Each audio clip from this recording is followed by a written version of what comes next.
Hello friend, कैसे हैं आप। मैं अमित वर्मा एक बार फिर मैं आपका हार्दिक स्वागत करता हूं। हम हैं कलम से क्रांति और ये है सक्सेस स्टोरी। सक्सेस स्टोरी एक ऐसे शख्स की जिसने ये आप सबने सुना होगा कि सफलता का कोई मंत्र नहीं होता, सफलता का कोई मंत्र नहीं होता, सिर्फ परिश्रम का ही फल है, सिर्फ यह परिश्रम का ही फल है। आपको मैं ऐसे शख्स से मिलवाने जा रहा हूं जिनके लिए दो लाइन मैं कहना चाहूंगा। हौसले की तरकस में कोशिश का वो तीर जिंदा रखो, हौसले की तरकस में कोशिश का वो तीर जिंदा रखो। हार जाओ चाहे जिंदगी में सब कुछ, हार जाओ चाहे जिंदगी में सब कुछ, मगर फिर भी जीतने की उम्मीद जिंदा रखो। ऐसे शख्स से जिसने अपने उम्मीद के बल पे बच्चे, आज आप देखेंगे, आज आप ये स्टोरी सुनेंगे ना, अल्टीमेट स्टोरी आप सुनने जा रहे हैं बच्चे, अल्टीमेट स्टोरी सुनने जा रहे हैं। तो वो उम्मीद की किरण जो कि लास्ट तक जलाए रखा, आप मिलने जा रहे हैं श्री मदन कुमार से। जल्दी से क्लास को एक बार शेयर करेंगे। तो मदन, आपका बहुत बहुत कॉन्ग्रेचुलेशन सबसे पहले इस शो में, और आपका स्वागत है। जल्दी से बच्चों को अपने बारे में थोड़ा सा आप बताएंगे। Thank you so much. सभी साथियों को नमस्कार। और कहते हैं ना, गुरु मिला तो जग मिला। मैं मैथ के गुरु मानता, क्योंकि मैथ में काफ़ी मैं वीक था, इवन की कैलकुलेशन तक नहीं कर पाता था। बच्चों, मैं थोड़ा अपना बैकग्राउंड बताना चाहता हूँ। मैं बिहार से हूँ, समस्तीपुर डिस्ट्रिक्ट से। जब मैं दिल्ली में आया था, मैंने 2005 में अपना इंटरमीडिएट पास करके जब दिल्ली आया था, जॉब के सर्च में आया था। जैसे ही मैं दिल्ली आया तो मैं सिक्योरिटी गार्ड की नौकरी करा, सिक्योरिटी एजेंसी में मैं लगा हुआ था।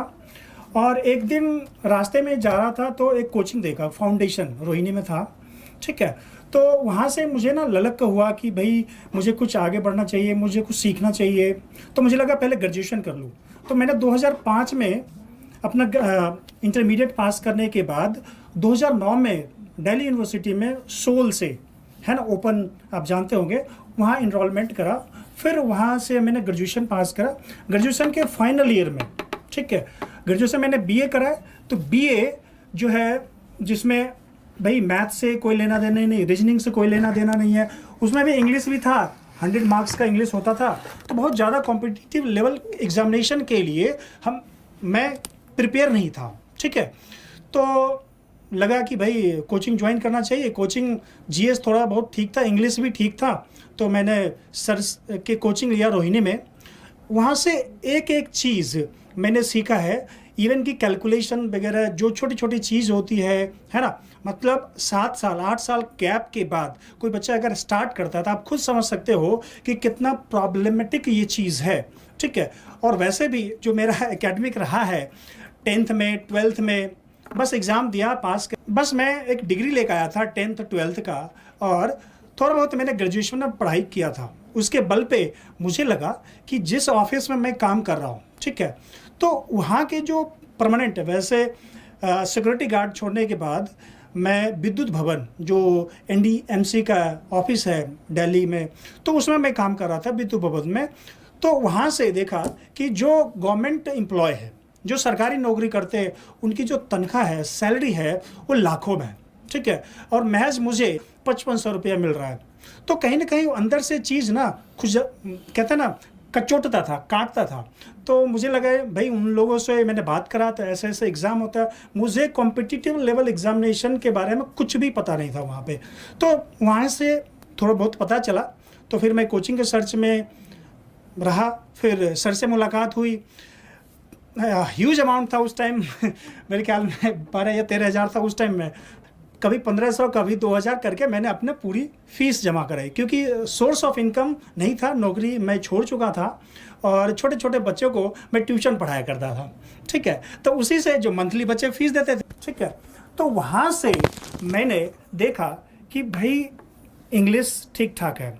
मैंने CPO 2012 दिया, प्रीलिम्स पास किया, मेंस पास किया। हाँ, थोड़ा सा यहाँ इंटरप्ट करूंगा, मैं आऊंगा उस चीज पर। मैं बताना चाहूंगा बच्चे कि आज मुझे पहली बार पता चला कि तुमने सिक्योरिटी गार्ड की भी नौकरी करी हुई है। एग्जैक्टली। और मुझे ये पता था कि तुम ट्यूशन जो है ना बच्चों को देते हो, ये मुझे पता था कि बच्चों को ट्यूशन तुम देते हो, ठीक है। तो मैं यहाँ कहूंगा बच्चे कि अगर आप चाहते हैं कुछ करना, अगर आप प्रिपरेशन करना चाहते हैं, अगर आप तैयारी करना चाहते हैं, तो आपके लिए ना कुछ भी करके तैयारी करना पॉसिबल है। ये नहीं है कि आप समय के मारे, बहुत लोग ना एक्सक्यूज देते रहते हैं कि हमसे ये नहीं हो पाएगा यार, हम तो समय के मारे हम कर नहीं सकते, हम ये नौकरी कर रहे हैं, हम कैसे छोड़ें, हम कैसे ये काम करें।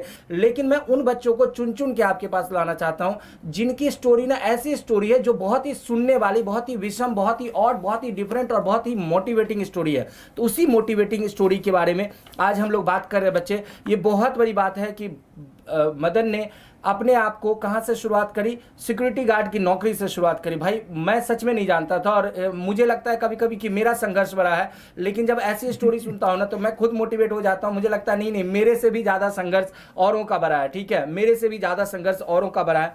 एक जो यहाँ पर एम्फेसाइज करना चाहूंगा मैं, सबसे बड़ी बात होती है गैप की। पढ़ाई आपने छोड़ दी, दोबारा से आपने एडमिशन लिया ग्रेजुएशन में, बिल्कुल गैप किया, ठीक है, और कई साल रह गए, फिर से आपने हिम्मत उठाई और फिर से आपने शुरुआत करी।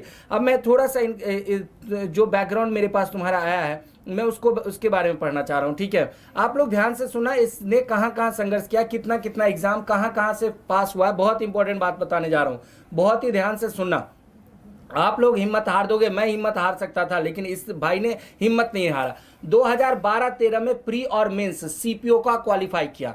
2012-13 में प्री और मेंस दोनों सीपीओ का क्वालिफाई किया, लेकिन उस समय जो फिजिकल एलिजिबिलिटी टेस्ट होती है वो नहीं पास कर पाया, उसमें फेल हो गया। ठीक है, 2013 में सीएपीएफ क्वालिफाई किया, 2013 में सीएपीएफ क्वालिफाई किया लेकिन फाइनल नहीं हो पाया। 2014 में डीएमआरसी क्वालिफाई किया लेकिन मेडिकल में नहीं हो पाया। डीएमआरसी क्वालिफाई किया, अच्छा इस कलर, अच्छा चश्मा के कारण, इस चश्मा के कारण, अच्छा मतलब आई वीक था। उनका साइकोलॉजिकल जो टेस्ट होता है उसके बाद साइकोलॉजिकल टेस्ट पास कर लिया, उससे पहले रिटन टेस्ट पास कर लिया, फिर मेडिकल होता है, मेडिकल ठीक ठाक होता है इनका, तो उसमें मतलब आई में वीक रहा, आई साइट। तो सोचो डीएमआरसी 2014 में पास किया, मेडिकल डिस्क्वालीफाई रहा। उसके बाद एनटीपीसी 2015-16 प्री मेंस दोनों क्वालिफाई मुंबई जोन से, साइकोमेट्रिक टेस्ट भी पास किया, साइकोमेट्री टेस्ट भी पास किया, प्री मेंस दोनों qualify, psychometry test qualify NTPC, लेकिन मेडिकल में डिस्क्वालीफाई हुआ, मेडिकल में डिस्क्वालीफाई हुआ। ओ माय गॉड, इतने सारे। उसके बाद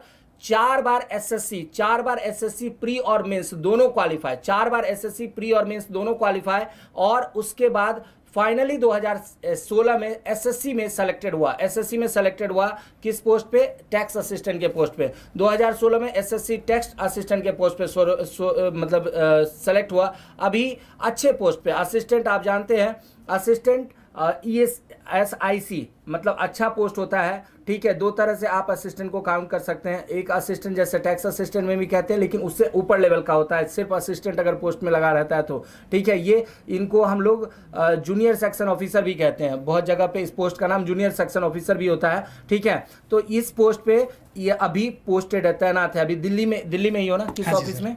मायापुरी ऑफिस है, डिस्पेंसरी है, एक्चुअली मेडिकल इंस्टीट्यूशन है, तो डिस्पेंसरी में अभी तैनाती है मेरी। तो ये ना बहुत बड़ी बात है बच्चे। कोई बच्चा 2012 से लगातार एग्जाम दे रहा है और 2016 या 16 में फाइनली सेलेक्टेड हो रहा है, तो ये बहुत बड़ी बात होती है कि अपने आप को इतने सारे असफलताओं के बाद बचाए रखना। तो इस असफलता से सफलता की जो कहानी है आगे हम मदन से सुनेंगे।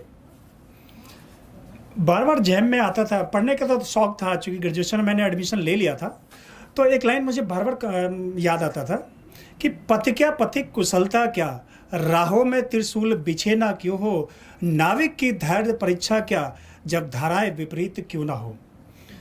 एक दिमाग में हमेशा चलते रहता था कि मैं इस चीज़ को कर सकता हूँ, इस चीज़ को हासिल कर सकता हूँ। ठीक है साथियों, आप भी हासिल कर सकते हैं।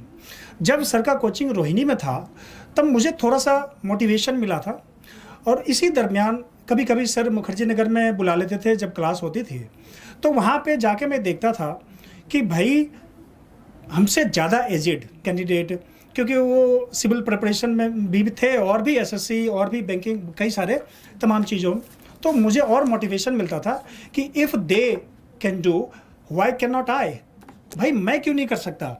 तो मुझे वहाँ से भी इंस्पिरेशन मिलता था, और फिर मैं बहुत सारी चीज़ जो है सर के साथ रहा, क्योंकि गणित बिल्कुल फोबिया था।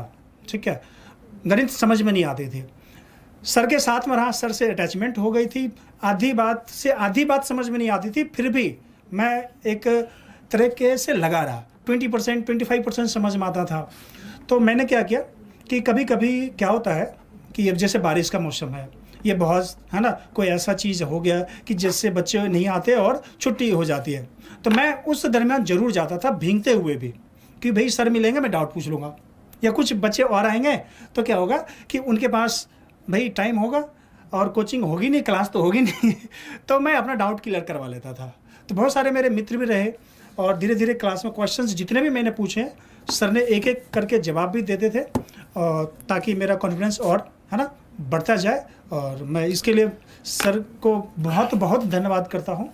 ये बहुत बड़ी बात मुझे लगी, इसका जरूर मतलब आंसर देना और बच्चों को ये बताना कि जो इतना असफलता है, इतना फेल्योर है, और वो भी फेल्योर कैसा फेल्योर जो फाइनल में जाकर रुक जा रहे हो, मतलब एकदम मेडिकल के पेपर में पास आउट हो जा, वो फेज आउट हो जा रहे हो, मेडिकल से निकल जा रहे हो, सारा कुछ प्री मेंस क्वालिफाई करने के बाद, इंटरव्यू क्वालिफाई करने के बाद आप मेडिकल से निकल जा रहे हो। तो मेडिकल से या कभी फिजिकल से निकलेंगे बुक के बारे में, पहले आप समझिए कैसे हम अपने आप को बचाए रखते हैं। हमारा प्रश्न ये है कि किस तरह से जब आपकी असफलताएं लगातार आपके साथ हो, आपकी असफलताएं लगातार आपके साथ हो, तो किस तरह से अपने आप को सफलता के इंतजार में बचाए रखा, बनाए रखा। जहाँ तक मेरा इंटरनल मोटिवेशन की सवाल है, तो मेरे दिमाग में इंटरनल कोड में बैठ गया था कि बेटा पढ़ना तो है मदन तुम्हें ज़िंदगी भर, चाहे आप जॉब ले लेते हो ना लेते हो। मान लेते हैं अभी मैंने अब जॉब ले लिया, वहाँ भी बहुत सारे अभी लेबर लॉज हमें पढ़ने पड़ रहे हैं, अपने डिपार्टमेंटल एग्ज़ाम आगे भी देख रहा हूँ, या एक कहते हैं कि ऑब्जर्वेंस, ऐसा नहीं कि किताबी ज्ञान है। तो मुझे लगा कि भाई किताब ऑब्जर्वेंस से पहले अपना क्या करूँ, मैं किताब के प्रति मोटिवेट करूँ, है ना।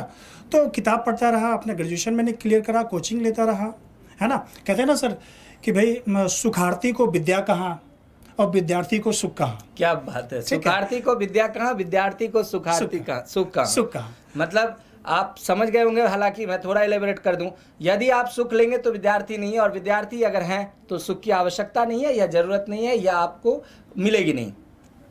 जी, तो मैं ये नहीं कहूँगा कि आप जीवन भर, मैं आपको कह रहा हूँ कि भाई एसएससी का तैयारी करते रहो, बैंक की तैयारी करते रहो, हाँ, लेकिन पढ़ने की आदत रहा है तो आप भी इसको कैरी ऑन कर सकते हैं, मोटिवेशन वहाँ से भी ले सकते हैं। और मैं उन बच्चों के, उन तमाम बच्चों को मैंने देखा है, चूँकि इतने लंबे वर्षों से मैंने तैयारी किया है, और बच्चों को कुछ मैंने गाइड भी किया है, अपने घर के बच्चों, कज़न हैं बहुत सारे, है ना, कुछ बच्चों को मैंने पढ़ाई भी है, तो उनको मैंने तमाम लोगों को मैंने यही सजेशन दिया है कि भाई प्रीलिम्स पास कर जाते हो, मेंस पास कर जाते हो, उसके बाद आपको बैक नहीं देखना, पीछे नहीं देखना है, ठीक है, आपको आगे जाना है, ठीक है। कहते हैं ना कि भाई सामने हो मंजिल तो रास्ता ना मोड़ना, सामने हो मंजिल तो रास्ता ना मोड़ना, जो मन में हो ख्वाब उसे ना तोड़ना, तुम्हें मिलेगी कामयाबी हर कदम पे, बस आसमान छूने के लिए जमी ना छोड़ना। बच्चों हमेशा कहते हैं ना, एक गुरु के प्रति, एक टीचर के प्रति, किताब के प्रति और अपने करियर के प्रति अगर आप समर्पित हो ना, तो मोटिवेशन कहीं ना कहीं अंदर से ही आता है और आपको कभी डिमोटिवेट नहीं करेगा, तो इस मुकाम तक आपको पहुंचा देगा जो आप चाहते हैं, ठीक है। चाहे आप वो किसी भी एग्जामिनेशन की तैयारी करना चाहते हैं, मेरे ख्याल में यही है सर। अच्छा, बिल्कुल।